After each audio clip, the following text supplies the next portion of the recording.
मदद करने वाला है। सो प्लीज इस पर थोड़ा थोड़ा आप लोग ध्यान देते चले, देन इट इज गुड। वरना मेरा काम तो जो बताना है वो तो मैं बताता रहूंगा, अगर आप साथ नहीं चलोगे तो निश्चित निश्चित दिक्कत होगी। And if you may skip the lectures, अगर आप इनको स्किप करोगे या स्किप हो जाएंगे आपसे किसी कारण से, तो हो सकता है फर्दर जो कोई डिस्कशन हो उसका पीछे का कोई उसका उसमें रेफरेंस आ रहा हो, then it is going to be difficult. तो ये भी आपको थोड़ा सा ध्यान रखना है। तो कल जो हमारा डिस्कस हुआ था rates, surcharge. Yes Amit, your speaker is on, if you have want to ask something, mister Amit Jain. Yes mister Amit. Yes sir. हाँ स्पीकर आपका खुला है, कुछ पूछना चाहते हैं क्या आप? ओके। तो जल्दी से हम लोग देखते हैं इसको कि ये जो है कल जो डिस्कस हो गया, that were the rates, how they are applicable, what are the slabs, what are the surcharge and what are the rebates. कि इसमें रिबेट क्या है, 87A वाली, ये भी हम लोगों ने देखा था। कुछ ऐसी इनकम देखी थी कि जो टोटल इनकम का हिस्सा for the purpose of tax calculation नहीं बनेगी, क्योंकि उन पर दूसरे रेट लगते हैं। जैसे मैं बोल रहा हूँ वैसे लिखना। कई इनकम है जो इनकम का हिस्सा नहीं बनेंगी, दोज आर एग्जेम्प्टेड इनकम्स। उनकी बात नहीं हो रही है यहाँ पे, उन इनकम्स की बात हो रही है जो टैक्सेबल तो हैं, लेकिन जो रेट्स कल डिस्कस हुए, नॉर्मल रेट्स, वो उन पे एप्लीकेबल नहीं होते, क्योंकि उन पर कुछ दूसरे रेट एप्लीकेबल होते हैं। इतनी सारी कुछ छोटी छोटी बातें होंगी। तो ये तो छोटा रिकैप है कल का। और इसके बाद आज के लिए मैंने बोला था कि आज का आपका स्टार्ट किससे होगा, कि जो हम लोग का पीछे चल रहा था कि assessment year and the previous year. तो प्रीवियस ईयर आप समझ गए कि इस साल जो कोई 1 अप्रैल से 31 मार्च तक का फाइनेंशियल ईयर है, उसमें जो इनकम हुई that is going to be taxable in the following year which is the assessment year. ठीक, असेसमेंट ईयर वो हो गया जो आने वाला साल है, आने वाला फाइनेंशियल ईयर। उसमें जो इस साल की इनकम आपने डिफाइन कर ली, डिटरमाइन कर ली, उस पर रेट अप्लाई कर दीजिए, असेसमेंट ऑफ इनकम हो गया और टैक्स लग गया। यहाँ तक की सारी बात हो गई हमारी आपकी। अब कुछ एक्सेप्शंस हैं कि the in which the previous year itself become the assessment year. ये कुछ ऐसे एक्सेप्शंस हैं कि जहां पर जो प्रीवियस ईयर है वो खुद ही असेसमेंट ईयर की तरह परफॉर्म करेगा, या वो ही प्रीवियस ईयर असेसमेंट ईयर बन जाएगा। तो व्हाट आर द दोस, वो कौन से हैं? वो एक्सेप्शंस हमको आपको लिख लेने, वरना यही जर्नल रूल फॉलो होगा बेटा कि एक साल की प्रीवियस ईयर की इनकम अगले साल के असेसमेंट ईयर में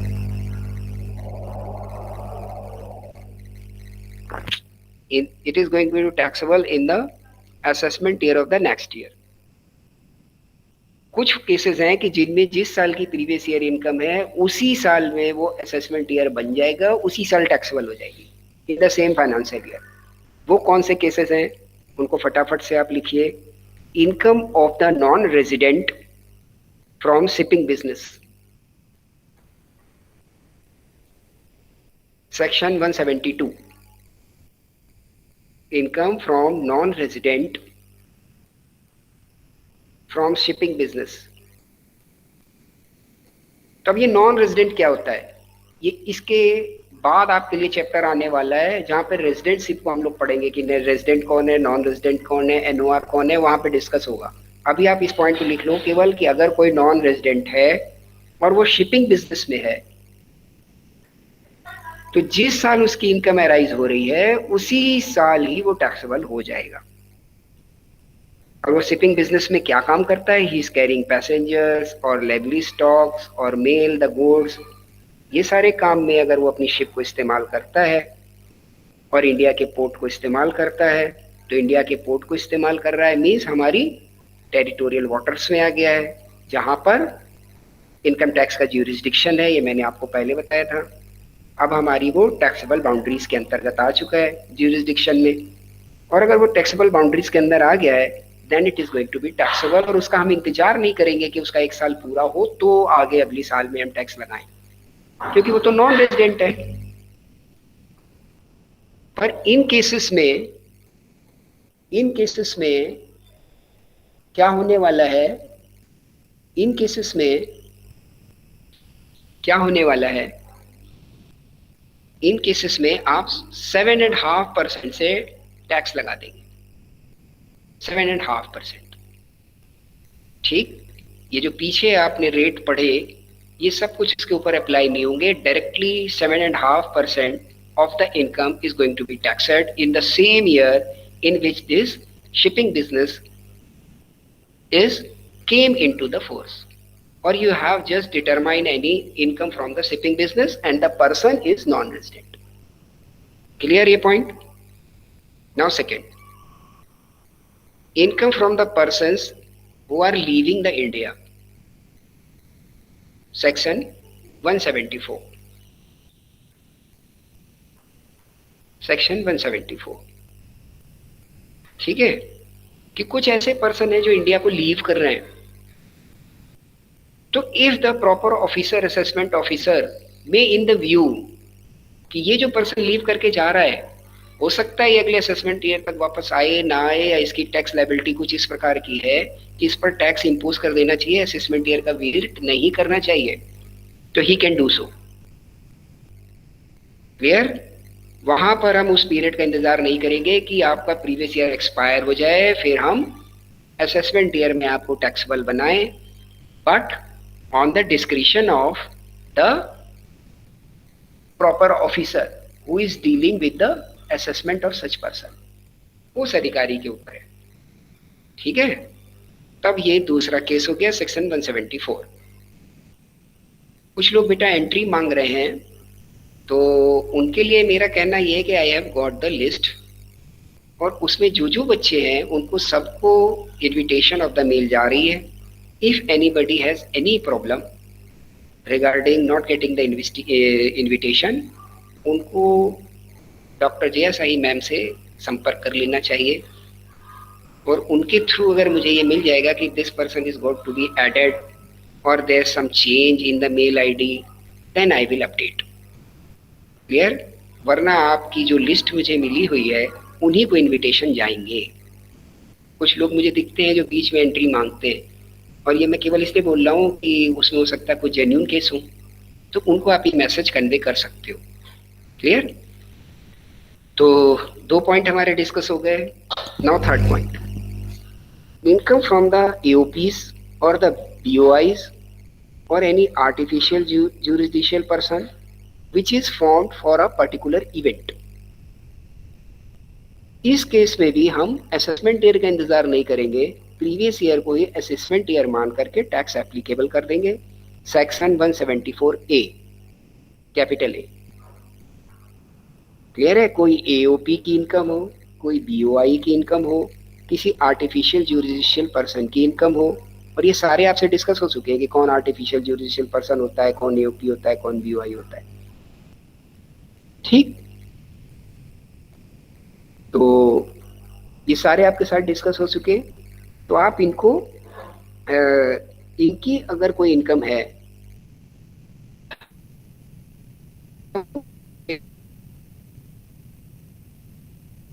प्रदर्शनी की, वो 3 महीने लगी, उसके बाद उसको लगना नहीं, उस एओपी और बीओआई को टूट जाना है, तो अब कौन असेसमेंट ईयर का इंतजार करेगा? फिर इन बंदों को कौन कहाँ ढूंढेगा? तो जहां जो इनकम हो रही है उसको उसी साल असेसमेंट ईयर करके उसी समय टैक्स ले लिया। तो what we are talking about the exceptions of the previous year means those cases in which previous year should be meant as assessment year. Third point we have discussed, section 174A. Now, the transfer of property to avoid tax, section 175. कुछ properties को transfer कर देते हैं लोग कि उनका जो है वो क्या हो जाए, टैक्स अवॉइड हो जाए। और ऐसे cases if going to be identified by the proper officer or the assessing officer, they can impose tax on the same year in which property is transferred. मान लीजिए किसी के पास कोई प्रॉपर्टी है और कुछ लोग हैं बेटा, they are claiming entry so many times. One is Mantasa and one is Mr. Sachin Bharadwaj. Class के स्टूडेंट्स हैं तो इनको ये मैसेज कन्वे कर दीजिए जो मैंने बोला है, ठीक है? सीआर साहब, सीता जी, इनको ये मैसेज आप कन्वे कर दीजिए, वो डॉक्टर जिया शाही से संपर्क कर ले है regarding to mail, regarding to there whatever, और उसका अपडेटेड मुझको जब मिल जाएगा तो they are going to be added to the list for the investigation. तो फर्दर हम लोग आगे बढ़ते हैं कि अगर ऐसी कोई प्रॉपर्टी को ट्रांसफर कर दिया गया है कि जहां पर प्रॉपर ऑफिसर को लगे कि टैक्स अवॉइड करने के लिए, अब थोड़ा सा इंटरेस्ट आ जाए आपके लिए, इसलिए इसको डिस्कस कर दे रहे हैं कि किसी की कोई प्रॉपर्टी है, मान लीजिए कोई बड़ा सा एक मकान है जिसपे ढेर सारी किराए की आमदनी आती है और वो ऑलरेडी हाई टैक्स रेंज में है, 30% वाले में, तो उसकी तो इनकम 30% से टैक्सेबल होने वाली है, वो ऑलरेडी 10 लाख के ऊपर कमा रहा है। तो कल आपने जब स्लैब पढ़े थे तो ये जान लिया था कि 10 लाख के ऊपर की इनकम है, 30% से टैक्सेबल हो रही है। अगर वो 30% से टैक्सेबल हो रही है, if it is going to taxable with 30%, then what is going to happen? Then what is going to happen? अगर वो 30% के ऊपर टैक्सेबल हो रही है तो he is in the high tax bracket, and if he is in the high tax bracket, then वो क्या कर सकते हैं ऐसे लोग कि अपनी प्रॉपर्टी को उन्होंने ट्रांसफर कर दिया किसी अपने रिलेटिव को, बच्चे को, किसी को, तो अब वो जो पर्सन है जिसको ट्रांसफर की गई उसकी रेंज क्या है, उसकी कोई टैक्स लायबिलिटी नहीं है, तो उसके पास ये रेंट की जो इनकम है वही आई, और रेंट की इनकम मान लीजिए 5 लाख है, तो ये जो ऑलरेडी हाई टैक्स ब्रैकेट है में है, इनको 30% के हिसाब से 1.5 लाख रुपए टैक्स देना पड़ता 5 लाख पर, संग में सरचार्ज अगर लगता तो, या सेस जो भी। पर जो नया बंदा है उसकी तो कोई इनकम नहीं है, तो उसकी अगर कोई इनकम नहीं है, उसको ये प्रॉपर्टी ट्रांसफर हो गई तो 2.5 लाख का तो एग्जेम्पशन मिल जाएगा उसे डायरेक्टली, और उसके बाद जो 2.5 लाख रुपए बच रहे हैं उस पर 5% का टैक्स पड़ेगा जो कि 12,500 रुपए है। ऐसे उनको देने पड़ते 1.5 लाख रुपए और इस तरीके से वो देंगे 12,500। These are the methods to avoid the tax. आपका एक टॉपिक होता है अवॉइडेंस ऑफ टैक्स, उसका एक छोटा सा ग्लिम्स डिस्कस हो गया आपसे यहाँ पर, क्लियर? तो इसको आप कोरिलेट करते रहिएगा, this is the matter to tax avoidance. तो अगर ये टैक्स अवॉइडेंस के केस इस तरीके से बनते हैं और प्रॉपर ऑफिसर इन चीजों को समझ पाता है, जान जाता है कि this property is transfer due to avoid the tax, तो वो इंतजार नहीं करेगा, वो उसी समय उनको उसमें इनकम में जोड़ देगा उसी साल की। Clear? This is the cases to transfer of property to avoid the tax. Now last point on discontinuance of the business और प्रोफेशन, सेक्शन 176। आपका व्यापार पूरी तरीके से बंद हो रहा है, final closure due to insolvency और due to the liquidation of company whatever, आप अपने प्रोफेशन को पूरी तरीके से खत्म करो। डॉक्टर साहब ने दुकान ही बंद कर दी है, प्रोफेशन करेंगे नहीं, तो किस बात का इंतजार किया जाए अगले साल का? क्योंकि आपका तो बिजनेस में जब आपने अकाउंटिंग पढ़नी शुरू की तो फर्स्ट रूल क्या था आपके लिए? चलता ही रहेगा,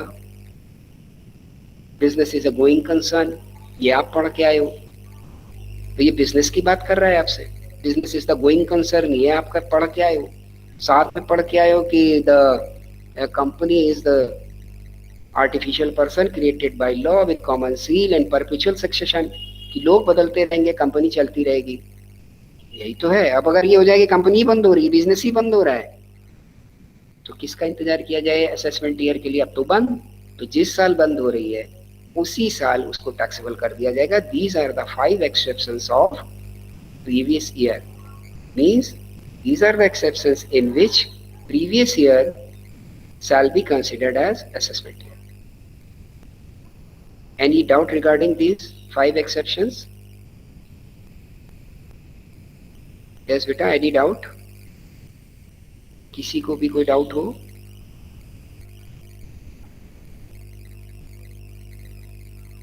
Please, your responses are eagerly waited.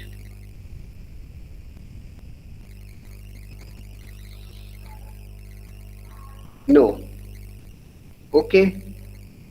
तो एक बात हम लोगों की हो गई, और आज की क्लास का दूसरा पॉइंट मैंने क्या बोला हुआ था, वो बोला था the question which I have given you yesterday, उसका answer, how you have worked out it, कैसे आपने उसको काम किया है, this is the second one. और आज की क्लास का तीसरा था कि एग्रीकल्चर इनकम से रिलेटेड बातचीत हम लोग स्टार्ट करेंगे। तो now the question which I have given, what I have given to you, that the if income of any person is 1 crore 50 lakh, yes please who have taken the class of yesterday, yes Archita and Amit, what was the question? अगर अर्चिता आप बता दें तो बहुत अच्छा है, तो सब सुन भी लेंगे और कुछ ना कुछ काम तो आप लोगों ने किया ही होगा, वहां से हम लोग आगे बढ़ जाते हैं। तो मुझ कुछ ऐसा याद आ रहा है कि 1.5 करोड़ की शायद कुछ मैंने इनकम बोली थी, और age group sir old age. Super citizen. Yes sir. हाँ, तो सुपर सिटीजन के हिसाब से अगर उनकी कैटेगरी में वो बंदे आ रहे हैं मिस्टर एक्स, और उनकी इनकम है 1.5 crore, now calculate the final tax liability. Yes, have you done it? Have yes you sir. Tried it actually? Yes, if you have tried then narrate. Sir 0 to 5 lakh में sir nil income rate okay. है। तो then 5 to 10 lakh, 10 lakh में 20% and above 10 lakh 30% I have taken. Okay, and then afterwards calculating the tax, what you have done? Sir then charge health 14%। 4%, that is the HECC, yes health sir. And education cess. इसमें तो yes sir. Surcharge भी लगना चाहिए था, surcharge लगाया आपने? नहीं। Sir लगाया है। ओके, तो अब अमाउंट नहीं मैं पूछूंगा क्योंकि बाकी सारे लोग जुड़े नहीं थे, सबके लिए अजीब अजीब सी चीजें होने लग जाएंगी। तो प्लीज जो भी कल डिस्कस हुआ है उसको आप इन लोगों से कंसल्ट कर लीजिए, जो 2 लोग कल थे क्लास में, अमित एंड अर्चिता। और इसके बाद इस क्वेश्चन को, वो तो बड़ा छोटा सा है, हल्की सी प्रैक्टिस कराने के लिए आपके, फिर आप कर लीजिएगा, तो कल डिस्कस कर लेते हैं। हाँ, जितना इन्होंने बताया उसके हिसाब से एक गलती इसमें हो रही है कि अगर पर्सन सुपर सीनियर सिटीजन का है तो एग्जेम्पशन लिमिट 5 लाख रुपए हो जाती है। Person up to the age of 60, exemption limit 250। Person if the individual is in the age group of 60 to 79, then the exemption limit is 3 lakh, and if the person is above 80, then the exemption limit is 5 lakh। याद आ रहा है आपको? तो अगर उनकी exemption limit 5 lakh है तो ये 2.5 लाख वाला और 5% का तो कुछ लागू ही नहीं होगा, सीधे सीधे 5 लाख के ऊपर से बात होगी, यानी 5 लाख तक की इनकम एग्जेम्प्ट, और 5 से 10 लाख के बीच की जो इनकम है वो 20% से टैक्सेबल होगी। और उसके बाद कितना पैसा बच रहा है? 1.5 करोड़ मैंने बोला था, तो 1 करोड़ 45 लाख, इस पर आप लगाएंगे 30%। ठीक, 5 लाख तक हो गया, 5 से 10 तक आप 20 लगाएंगे, 5 लाख तक तो एग्जेम्प्ट है वो, क्योंकि वो 80 साल से ऊपर के हैं, सुपर सीनियर। तो 5 लाख तक की इनकम एग्जेम्प्ट हो गई। अब कितनी बच रही है 1.5 करोड़ में? 1,45,000, सॉरी 1 करोड़ 45 लाख। अब इस 1 करोड़ 45 लाख पर, अब ये 10 लाख के ऊपर की है, तो पूरा पूरा 30% लगेगा ऑन 1 करोड़ 45 लाख, 30%। ये जो अमाउंट आएगा इसके ऊपर आप सरचार्ज लगाओगे, क्योंकि सरचार्ज भी एप्लीकेबल हो जाएगा when the income is above 1 crore, तो वो सरचार्ज आप अप्लाई करें। तो टैक्स वैल्यू जो निकल के आई आपकी मीन्स 30% ऑफ 1 करोड़ 45 लाख, इस ये आ गई आपकी टैक्स वैल्यू। इसके ऊपर आप लगाएंगे सरचार्ज, जो भी रेट एप्लीकेबल है, और जब ये सरचार्ज आपका लग जाएगा तो फिर इन दोनों का जोड़, इनका एडिशन करेंगे आप, और उसके ऊपर 4% हेल्थ एंड एजुकेशन सेस लगाएंगे। देन द फिगर ऑब्टेन्ड, उसको क्या बोलेंगे हम? That is the figure which is the total tax liability. Clear? बात क्लियर हो रही है? अब आप सारे लोग इसको कर लीजिएगा। यस अर्चिता, बात क्लियर हो रही है? आप कुछ सर बोलने जा रहे थे? ये सर मुझे एक डाउट है कि सर पहले हेल्थ एंड एजुकेशन सेस लगाएंगे कि सरचार्ज पहले चार्ज करेंगे? हाँ मैं बता रहा हूँ। Because income tax is the charge. आप ही में से किसी ने मुझे बताया था जब पहली दूसरी क्लास शुरू हो रही थी कि इस is a type of charge. Yes, it is a type of charge. And what is surcharge? Which is charge on charge. That is why it is a surcharge. Clear? तो आपका चार्ज हो गया income tax, and surcharge is a charge on charge. That is why it is imposed on tax, tax value. और इन दोनों को जब आप जोड़ लोगे then the cess. Clear? Tax value yes के सर। ऊपर surcharge A, what ever the income, उस पे आपने टैक्स रेट अप्लाई किए। इस केस को छोड़ दीजिए, इसमें उसके ऊपर आपने टैक्स रेट अप्लाई किए, what you get the tax value. अगर इसको हम ए मान ले तो बी में क्या चीज आने वाली है? दैट इज द सरचार्ज, अगर लगता है तो। और वो लगेगा इनकम की कैटेगरी के हिसाब से।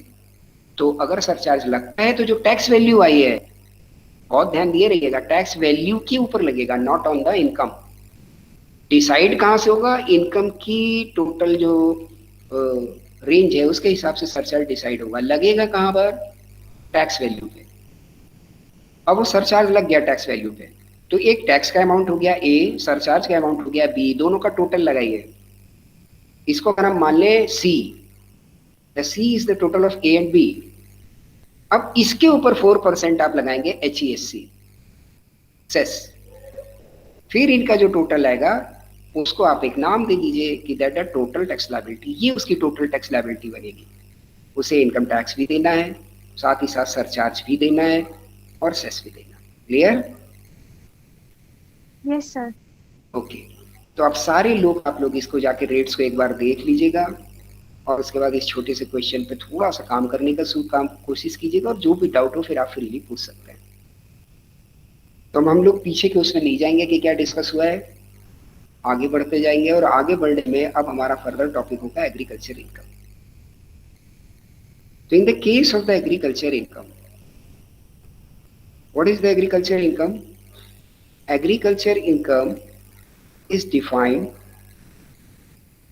because it is a non taxable income। सबसे पहली बात तो आप ये आसानी से समझ लीजिए कि जब मैं इनकम के बहुत सारी चीजें आपको बता रहा था, क्या क्या चीज इनकम है, लीगल है, इनलीगल है, व्हाटएवर, पर एग्रीकल्चर इनकम एक अलग से टॉपिक आ गया भाई। तो क्यों इसका महत्व हो गया? इसका महत्व इसलिए हो गया कि ये नॉन टैक्सेबल है, it is exempted from tax. ठीक? और इसको एक्सप्लेन किया गया है under section 2 sub section 1 capital A में एक्सप्लेन किया गया है। ठीक है? अब कैसे कैसे एग्रीकल्चर इनकम बनेगी? तो एनी इनकम, आप पॉइंट वाइज इसको लिखते जाइए, any income which is derived from any rent और revenue from the land which is situated in India and such land is used for agriculture purposes। पूरा अच्छे से लिखिएगा, मैं दोबारा दोहरा दे रहा हूं। any rent or revenue derived from land which is situated in India and such land is used for the purpose agriculture purposes। तो इस पूरी बातचीत में आपके लिए 3 बातें आ गई। एक तो जमीन की बात कर रहा है वो, दूसरा खेती हर जमीन की बात कर रहा है कि जिस पर एग्रीकल्चर वर्क हो रहे हैं, एग्रीकल्चर पर्पस से इस्तेमाल हो रही है। तीसरी बात कर रहा है कि इंडिया में सिचुएटेड है। ये तीनों बातें आपको याद रखनी है। ठीक? ये तीनों बातें आपको याद रखनी है कि अगर कोई बोल दे कि एग्रीकल्चर इनकम है लेकिन साहब ये ऑस्ट्रेलिया में हुई है, means not exempted। Not exempted means we will not consider such agriculture income as agriculture income। होगी एग्रीकल्चर इनकम, लेकिन हमारे इनकम टैक्स की जो डेफिनेशन है उसमें एग्रीकल्चर इनकम वो ही एग्रीकल्चर इनकम है कि जो कि लैंड इंडिया में सिचुएटेड हो। इसको आप डबल अंडरलाइन कर लो। नंबर 1, इंडिया में सिचुएटेड हो। दूसरा, एग्रीकल्चर पर्पसेस से इस्तेमाल हो रही हो। तीसरा जो आपको अब कंफ्यूज करने वाला है, रेंट एंड रेवेन्यू। बड़ी आसानी से आपने इसको लिख लिया। तो क्या रेंट और रेवेन्यू में कोई भेद है? Is there any difference between the rent and revenue derived from? If there is no difference, then what is the need to write rent and revenue? Law में कोई भी शब्द बिना मतलब के ना जोड़ता है ना हटता है। ठीक, तो बेसिकली ये लॉ है, लॉ से कन्वर्टेड अकाउंटिंग है। तो बोला रेंट एंड रेवेन्यू, तो जब आपने पूरी उस पर खेती की, उस पर सारा काम किया, तो फिर उसको बेचा तो रेवेन्यू ड्राइव हुआ। Revenue is outcome of any turnover, outcome of any activity, यही तो आप बोलेंगे। और रेंट तो आपको किराया मिल रहा है, सीधे सीधे बोल रहा है वो। तो वो किराए को भी एडमिट करता है एज एग्रीकल्चर इनकम, पर वो किराया कौन सा हो? उस जमीन का हो जो भारत में है और जो एग्रीकल्चर पर्पज से इस्तेमाल हो रही हो। बहुत आप जिनका भी थोड़ा गांव से टच है वो लोग देखते क्या होंगे, हाँ भाई मेरी कितनी इतनी इतनी एकड़ जमीन पड़ी है, मैं खुद भैया खुद नहीं कर पाते, वो एक साहब है उनको दे दी है, और हमारा उनका ये आधे आधे पे तय है। मतलब जितनी फसल होगी आधी उनकी आधी हमारी। तो आपने क्या किया है, आपने रेंट पे दे दिया है।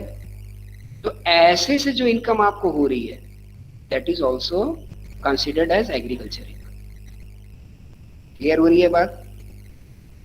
आप सुनते होगे ना कि लोगों ने अपनी खेती को ठेके पे दे दिया, कोई बोलता है बटाई पे दे दिया है। मैं बिल्कुल नॉर्मल वर्ड इस्तेमाल कर रहा हूँ जिससे लोगों को समझ आ जाए अच्छे से, जिनका कोई टच है। ये मेरे बटाईदार हैं, ठीक है ना, कि हम नहीं कर रहे, इनको दे दिया है। तो अब दे दिया है आपने, तो कुछ तो तय किया होगा कि हर फसल पे इतना पैसा दे दोगे, अगर पैसा नहीं दोगे तो आपको फसल हो ना हो इतना अनाज दोगे, या जो फसल होगी उसका आधा दोगे, कुछ तय करोगे। तो whatever you are receiving, what is that? This is a type of rent you are receiving because you are not working, and such receiving is also considered as agriculture income. ये point clear हुआ? एक एक बात को clear करते हुए हम लोग चलेंगे जिससे कोई डाउट बचे ना आगे।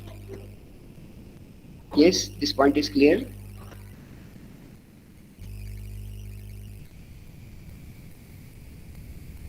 Anybody can respond, beta? Is this thing is clear which we have discussed?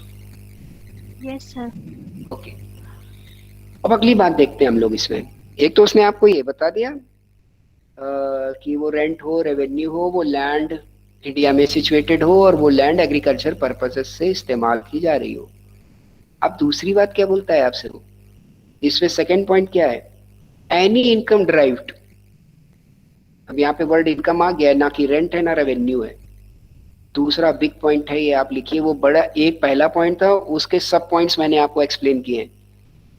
Now second, any income derived from such land bye agriculture operations, any process of cultivation,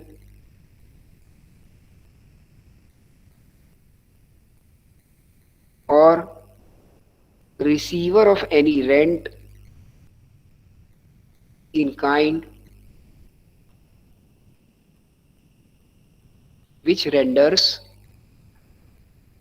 to make your produces fit to the market.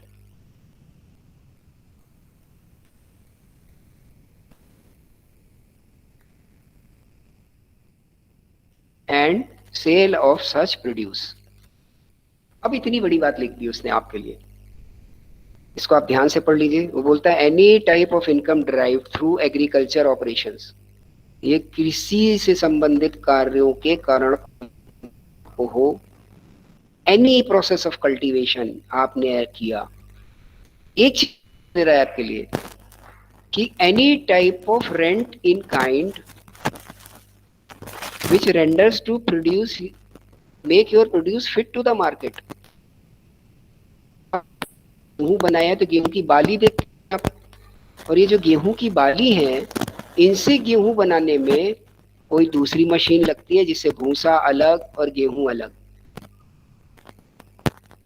Clear? अगर ऐसा हो रहा है then you are making your produce market fit. तो ऐसी activity को भी हम लोग क्या मान लेंगे कि वो एग्रीकल्चर ऑपरेशन का हिस्सा है। ऐसे ही अब आप देखो कि अगर आपके खेत में किसी ने खेत से परिचय हो, तो गाजर अगर हो रही है या किसी के यहाँ मूली हो रही है खेत से या आलू हो रहे हैं, तो आप देखोगे बड़े खराब और बड़े गंदे होते हैं। तो कुछ सेकेंडरी ऑपरेशन लगाने पड़ते हैं उनके ऊपर, सफाई के 4 लोग लगाने पड़ेंगे, वो उसको धोएंगे, उसको साफ करेंगे, तब तो आप मार्केट में बेच पाओगे, making your produce market fit. पर एक बात आपको ध्यान रखनी है, such produce only, any transformation of such produce, then that is not an agriculture income, that should be considered as business। आलू खराब निकला, गंदा है और निकलता ही है अंदर से, कुछ जड़े हैं, मट्टी लगी, आपने उसको खूब अच्छे से साफ करा लिया कि मार्केट में बिक जाए भाई, हाँ ठीक है। अगर आलू को आपने काट के 2 बना दिया, छिलके उतार दिए, मतलब आप कुछ ये बिजनेस के हिसाब से आप दाम उसके बढ़ाने वाले हैं, तब एग्रीकल्चर इनकम नहीं है। आपका जो प्रोडक्ट है वो उसी फॉर्म में हो कि मार्केट में बिक पाए और उसका रॉ नेचर बना रहे। इफ यू चेंजिंग और transforming your produce, then it is not an agriculture income. अच्छे से अंडरलाइन करके सब लिख लेना, ठीक। तो आपकी कोई बिजनेस एक्टिविटी, कोई भी ऑपरेशंस, एग्रीकल्चर ऑपरेशंस आपने किए, और साथ ही साथ ऐसे ऑपरेशंस भी करना आपको अलाउ है कि जिनसे आप अपने प्रोडक्ट को मार्केट के सुटेबल बना पाओ, लेकिन प्रोडक्ट के नेचुरल फॉर्म में, विदाउट ट्रांसफॉर्मिंग उनको बेचो, तो उससे होने वाली जो रेवेन्यू इनकम है वो भी एग्रीकल्चर इनकम मानी जाएगी। क्लियर। और जो ये सारी एक्टिविटीज है, means cultivation, rowing, manuring, seeding, इनको बोला जाता है primary activity, and with such activities which are able to make your produce market fit, those are the secondary activities। तो किसी भी एग्रीकल्चर टोटल ऑपरेशन में 2 तरीके की एक्टिविटी होती है, one is the primary and second is the secondary. यहां तक बात समझ आ रही है? अब एक और बहुत मजेदार बात है, एग्रीकल्चर इनकम तभी मानी जाएगी जब प्राइमरी एक्टिविटी होना मस्ट है, या आपके साथ प्राइमरी एक्टिविटी हो और संग में आपने सेकेंडरी एक्टिविटी कर ली, देन ओके। केवल सेकेंडरी एक्टिविटी कर रहे हैं आप, तब एग्रीकल्चर इनकम नहीं है, then it is the business. इसीलिए मैंने प्राइमरी सेकेंडरी की बात की। यानी अगर किसी ने केवल क्रेशर लगा रखा है, क्रेशर समझते हैं आपकी, जिसमें वो आपका बाली के साथ गेहूं जाए और भूसा अलग हो जाए और गेहूं आपको मिल जाए, वो तो उसका बिजनेस हो गया भाई। उसकी क्या प्राइमरी एक्टिविटी है? क्या उसके पास लैंड थी? क्या उसने वहां पर, वो लैंड इंडिया में थी? नहीं। एग्रीकल्चर पर्पस से इस्तेमाल हो रही थी? नहीं। उसने तो मशीन लगा रखी है केवल। पहली शर्तों में तो उसने ये बताया कि आपको जमीन हो, जमीन भारत की हो, जमीन तो है नहीं। उसने तो एक मशीन लगा रखी है, उसमें लोग अपना सामान लेके आए और भूसा अलग और गेहूं अलग और लेके जाओ। ऐसी कई सारी सेकेंडरी एक्टिविटी को लोग परफॉर्म कर रहे हैं। अगर परफॉर्म कर रहे हैं तो वो केवल सेकेंडरी एक्टिविटी को, प्लीज नोट, केवल सेकेंडरी एक्टिविटी को जो परफॉर्म कर रहा है, दैट इज बिजनेस इनकम। वो इसका फायदा नहीं ले पाएगा कि I am making income through making the produce market fit. देखिए साहब, मैंने तो रॉ फॉर्म को चेंज नहीं किया, उनको इसका एडवांटेज नहीं मिलेगा। क्लियर? क्लियर है ये बात? आपकी प्राइमरी एक्टिविटी भी हो और साथ ही साथ अगर आप सेकेंडरी एक्टिविटी को परफॉर्म कर रहे हो, then you are considered has to be the, you are making the agriculture income. Now, any income from the farmhouse, any income from the farmhouse, और what ये क्या है फार्म हाउस, किस तरीके से? पहली शर्त आपको याद रखनी कि लैंड इंडिया में हो, वो लैंड एग्रीकल्चर पर्पस से इस्तेमाल हो रही हो, ठीक है, उससे होने वाला किसी भी तरीके का रेवेन्यू या रेंट, अब ये रेवेन्यू रेंट होगा तो किन कारणों से होगा, अब वो कारण बता रहा है आपको। कारण उसने बताया कि due to the operations of agriculture activities, इससे ही तो जनरेट होगा कोई रेवेन्यू, इससे जनरेट होगा। तो उसने आपको एक्टिविटी भी बता दी कि ये प्राइमरी है, ये सेकेंडरी है। Combination of both can be considered as agriculture income. Only primary activity can be considered as agriculture income, but only secondary activity cannot be considered as agriculture income. तीसरा point बोलता है the farm house. तो farm house के लिए आगे वो बताएगा कि किसको फार्म हाउस माना जाएगा। इस तरीके के फार्म हाउस की जो एग्रीकल्चर पर्पज में इस्तेमाल हो रहे हैं, जहाँ पे आप अपना ट्रैक्टर खड़ा करते हैं, जहाँ पे अपना खलियान बना रखा है, जहाँ गोदाम में की तरीके से इस्तेमाल कर रहे हो, जहाँ आप अपना ये सब ला के रखते हो, ऐसे अगर फार्म हाउस है और वहाँ पर एग्रीकल्चर ऑपरेशंस हो रहे हैं और उनको आप एग्रीकल्चर प्रोड्यूस को रखने के लिए, एग्रीकल्चर एक्टिविटी को परफॉर्म करने के लिए इस्तेमाल कर रहे हो, देन दे आर, और उनका कोई रेंट है, then should they income from such farm house can be considered as agriculture income. और उन फार्म हाउस में अगर शादियां हो रही हैं उसका किराया मिल रहा है, कोई बर्थडे पार्टी हो रही है उसका किराया मिल रहा है, कोई इवेंट ऑर्गेनाइज हो रहा है उसका किराया मिल रहा है, तो ये बिजनेस एक्टिविटी मानी जाएगी। ठीक, मीन्स बेसिक कनेक्ट आपका किस्सा होना चाहिए कि that land should be used for agriculture purpose, ये याद रखना है। तो ये कुछ मेन बातें थी रिगार्डिंग एग्रीकल्चर। ठीक है, तो रेंट और रेवेन्यू की बात मैंने आपसे कर ली, एग्रीकल्चर ऑपरेशंस की बात मैंने आपसे कर ली। ठीक, तीसरी बात income making your produce fit, इसकी बात भी मैंने आपसे कर ली है। नाउ फार्म हाउस से रिलेटेड भी मैंने बात आपसे कर ली है। ठीक है, तो अब जल्दी से मुझे ये बताइए, have you any doubt regarding the point discussed with you regarding the agriculture income?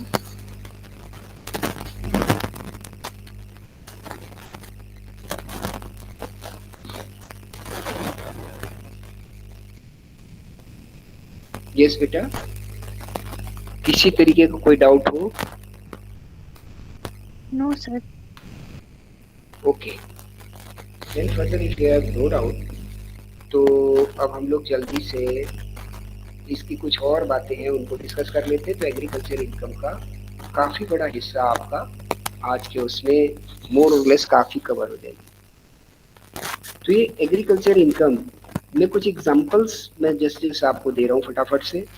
Now you have to tell whether these income should be considered as agriculture income और not.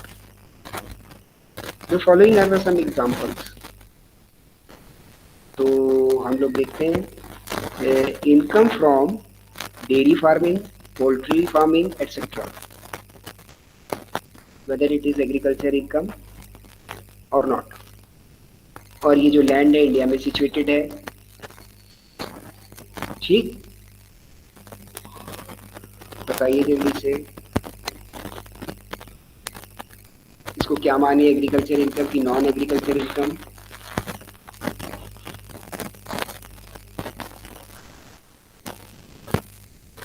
Non agriculture income, this is non agriculture income because कोई भी primary activity या secondary activity यहाँ perform नहीं हुई।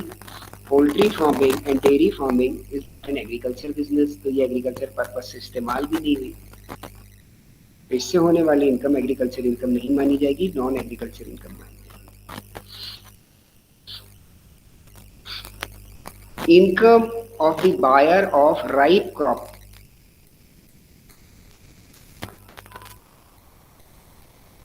बात समझ आ रही है कि फसल खड़ी एकदम तैयार है और आप जाके उसको खरीद लेते हो, फिर आप उसको बेच दे रहे हो, तो आपकी इनकम क्या एग्रीकल्चर इनकम मानी जाएगी? No sir. अरे भाई, हिंदुस्तान में जमीन थी, एग्रीकल्चर पर्पज से इस्तेमाल हुई थी, उसमें प्राइमरी एक्टिविटी भी हुई है, सेकेंडरी एक्टिविटी भी हुई है, सब कुछ हुआ है, और मैंने खड़ी फसल खरीद ली। खड़ी फसल खरीदी है तो सेकेंडरी एक्टिविटी मैंने खुद करा दी, गेहूं की बालियों से भूसा छटवा दिया, तो इंडिया में लैंड है, एग्रीकल्चर पर्पस भी उसमें इस्तेमाल हुआ है, और मैंने फसल खरीदी और बेची। This is also an example of non agriculture income. Agriculture income किसके लिए होगी? जिसने उसको उगाया, जिसने उसको बेचा। क्लियर? आपका जवाब सही है। भले ही जो परचेजर है उसने उस पर सेकेंडरी एक्टिविटी परफॉर्म की है, लेकिन एग्रीकल्चर इनकम नहीं मानी। क्लियर? तीसरा पॉइंट हम लोग देख लेते हैं। Income by way of supply of water for irrigation purposes. आप देखते हो ना गांव में कि यार वो फलाने के यहाँ ट्यूबवेल लगा है, उनसे इतने घंटे पे पानी देते हैं वो। बहुत से लोग ऐसा भी काम कर रहे हैं, हर आदमी ट्यूबवेल नहीं लगवा सकता है, तो किसी एक ने लगवा लिया, 4 लोग उससे किराए पे ले लेते हैं कि जस्ट होल्ड। कुछ लोग उससे किराए पे ले लेते हैं कि इतने घंटे के लिए यार वो अपना ट्यूबवेल चला देना तो मेरा खेत भर जाएगा। अगर ऐसी एक्टिविटी कोई कर रहा है तो नॉन एग्रीकल्चर इनकम है। क्लियर? कि जो किराया ले रहा है अगेंस्ट इरिगेशन प्रोवाइड ट्यूबवेल से या किसी से भी। ठीक? अब एक एग्जांपल है आपके लिए, spontaneous growth of some trees और बुशेस। मेरी जमीन है, ठीक है, उस पर अपने आप ही कई सारे पेड़ निकल आते हैं, साल 2 साल में यूकेलिप्टस किया किसी के भी, और उनको मैं काट के बेच रहा हूँ, बिकवा रहा हूँ। ये एग्रीकल्चर इनकम है कि नॉन एग्रीकल्चर इनकम? हिंदुस्तान में जमीन है, विदेश में नहीं है, ये भी नॉन एग्रीकल्चर इनकम है, बिकॉज वो एग्रीकल्चर पर्पज से इस्तेमाल नहीं हुई। कोई प्राइमरी एक्टिविटी, कोई सेकेंडरी एक्टिविटी परफॉर्म नहीं। क्लियर? तो spontaneous growth is also considered as non agriculture. एक लास्ट एग्जांपल है आपके लिए, इनकम, और इसका जवाब आप ही देंगे, हम नहीं देंगे। इनकम फ्रॉम इंटरेस्ट, बहुत ध्यान सुनिए, income from interest on arrears of rent of agriculture land. फिर से दोहराओ, income from interest on arrears of rent of agriculture land.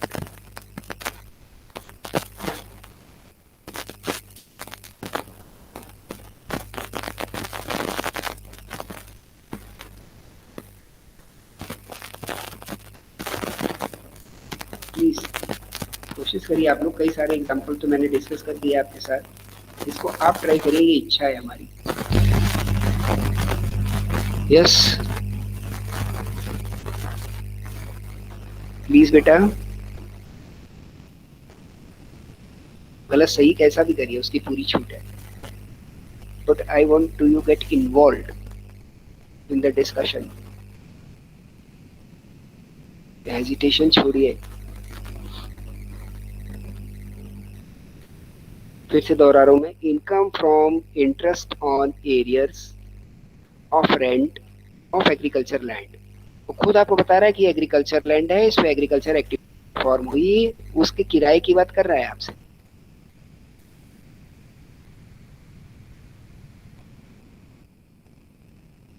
इतना तो आपको बोल ही रहा है कि रेंट ऑफ एग्रीकल्चर लैंड, मतलब अब आपको ये सोचना नहीं है कि इसमें जो एक्टिविटी ऑपरेशंस या हिंदुस्तान में है कि नहीं, उसने खुद ही बोल दिया कि एग्रीकल्चर लैंड है, तो इसका रेंट एग्रीकल्चर इनकम होगी। यहाँ तक तो बात बिल्कुल साफ है। तो क्या कंसिडर करूं मैं इसको, agriculture income? Sir maybe no. Maybe no. तो if there you have any logic or reason behind your no? Yes sir, because interest on areas of rent of agriculture and land, sir, because in the word interest has been included, which is not an agricultural activity. Okay, very good. The area of rent is the agriculture income. कि किसी को किराया देना है, ठीक है, नहीं दे पाया, उसके ऊपर बाकी है, वो आप बाद में दे दे रहा है, दैट इज द एरियर। क्योंकि एरियर का जन्म कहाँ से हुआ था, मैं बार बार वही बात दोहराता हूँ जिससे कोई कंफ्यूजन कभी रहे ना। एरियर कहाँ से जन्म लिया था, रेंट से, तो वो तो रेंट ही रहेगा ना ऑलमोस्ट। तो अगर केवल एरियर की बात हो रही होती then it is the rent. अब इंटरेस्ट की बात हो रही है कि वो देने में देर कर गया तो आपने एक इंटरेस्ट लगा दिया, तो इंटरेस्ट कहाँ से पैदा हुआ?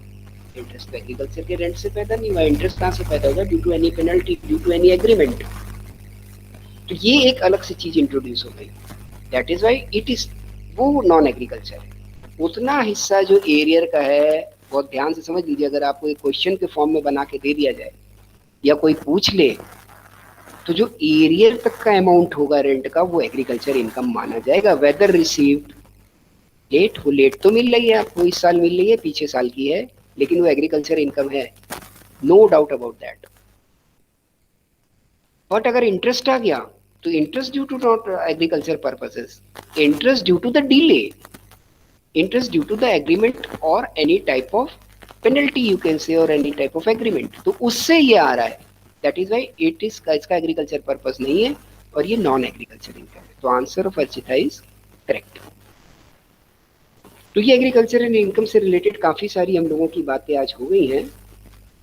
देन अब फर्दर कल के केस में हम लोग देखेंगे कि what are the partly agriculture incomes and in which cases agriculture income is going to be taxable, कि वो कौन से केस हैं कि जिसमें एग्रीकल्चर इनकम टैक्सेबल हो जाती है। ठीक, ये दो कल हमारे पॉइंट रहेंगे। तो इसके बाद आपका एग्रीकल्चर इनकम से रिलेटेड पूरा टॉपिक खत्म हो जाएगा और इस पे कोशिश होगी कल हम कुछ लोग न्यूमेरिकल भी डिस्कस कर ले जाएं इससे रिलेटेड। पहला क्या होगा? पार्टली एग्रीकल्चर इनकम, ठीक है। दूसरा क्या होगा? क्योंकि आपको देख के आना इसलिए मैं दोहरा रहा हूं। दूसरा क्या होगा कि वो केसेस जब हमारी एग्रीकल्चर इनकम टैक्सेबल हो जाती है, अगर हो जाती है तो कैसे की जाती है, क्लियर? ये देखेंगे हम लोग कल। Okay, then thank you, very nice meeting all of you, thank you very much.